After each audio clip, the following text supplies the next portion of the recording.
ये और थोड़ा सा क्या नाम आपका? मेरा नाम निदा।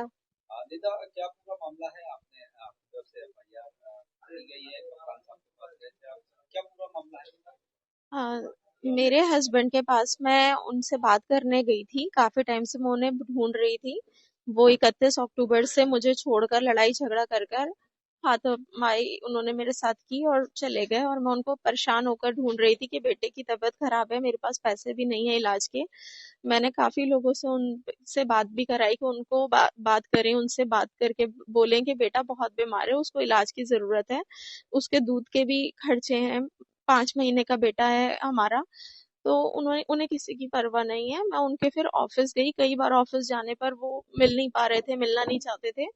तो मैं उनका बाहर ही वेट करती रही कि ये ऑफिस आएंगे या जाएंगे, तो मैं इनसे तभी बात कर लूंगी।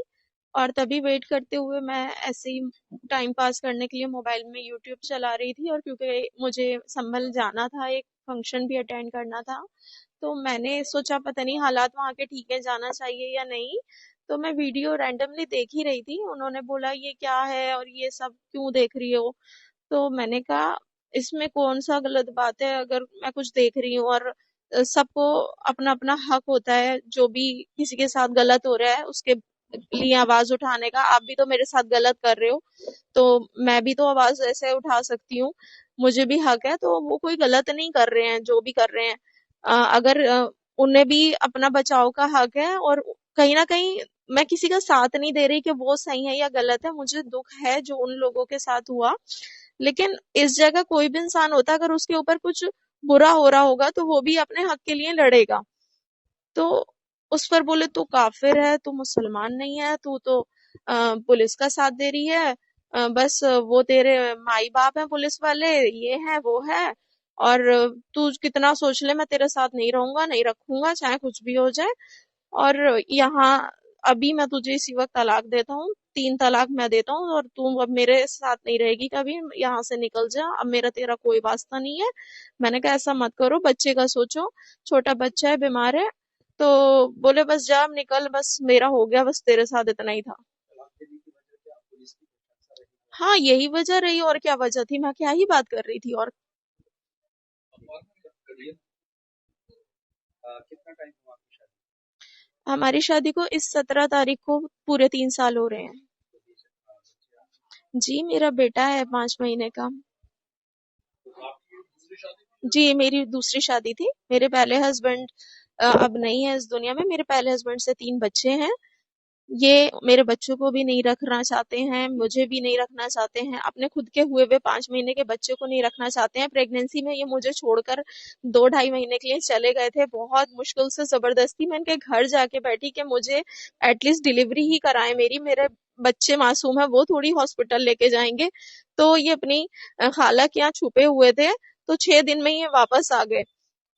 आपका ये भी लिखा है कि आप शादी करना नहीं चाहते थे वो आपसे, और जी, आपने पुलिस में कोई एप्लीकेशन दी उसके जी, अलावा पुलिस ने? शादी से पहले ये मेरे साथ गुड़गांव में मिले थे, और इन्होंने मुझे जॉब के लिए बोला था कि बहुत अच्छी जॉब लगवाएंगे। इस मसले में हमारी बात होती थी, और इन्होंने मुझे गुड़गांव में अपने यहाँ बुलाया था, और मेरे साथ बहुत ज्यादा गलत किया था।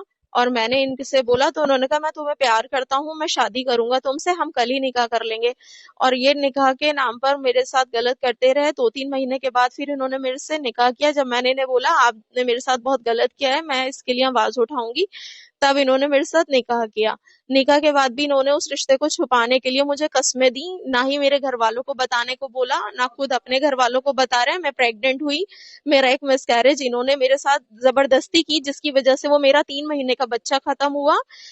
उसके बाद मैं दोबारा से प्रेग्नेंट हुई, तब मैंने अपने घर वालों को बता दिया, इनसे कसम तोड़वा के कि मेरे घर वाले तो राजी हैं, आप उनको बताएं। तो इन्होंने मेरे घर वालों को बता दिया। उसके बाद मैं प्रेग्नेंट हुई।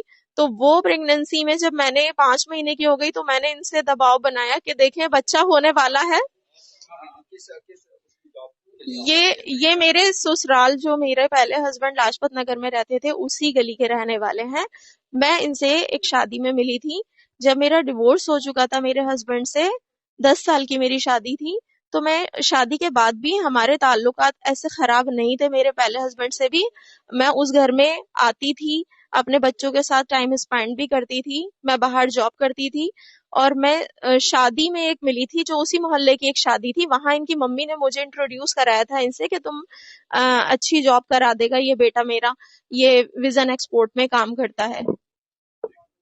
एलिगेशन लगाया है कि संभल में जो वायलेंस हुआ था उसकी सपोर्ट, पुलिस की सपोर्ट की थी तो 3 तलाक दे दिया उसके शौहर ने। क्या पूरा मामला है कि किस तरीके से इन्वेस्टिगेशन चल रहा है? देखिए, मोहल्ला लाजपत नगर है, थाना कटघर क्षेत्र में। वहाँ पे रहने वाली एक महिला ने एक एप्लीकेशन 5th को दिया है, यानी आज से 2 दिन पहले।